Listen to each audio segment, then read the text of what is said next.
তৌহিদ হৃদয় এবং তানজিম তামিম অনেক ভালো একটা ইনিংস খেলছে। আর সাইফুদ্দিন এবং তাসকিন অনেক ভালো বোলিং করছে। সব মিলে ভালো ছিল আর কি। বিশ্বকাপে আমরা ইনশাআল্লাহ অবশ্যই ভালো করব এবং আমরা কোয়ালিফাই করব। আমরা অন্তত সেকেন্ড রাউন্ডে খেলার আশা করি।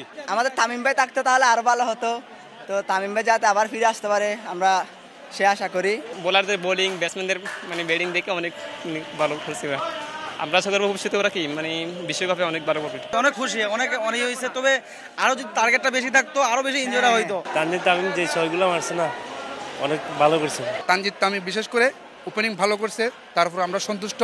আমরা যে জন্য আসছি সেটা আমাদের আশা করি। বাংলাদেশের এরকম জয় আমরা সবসময় আশা করি।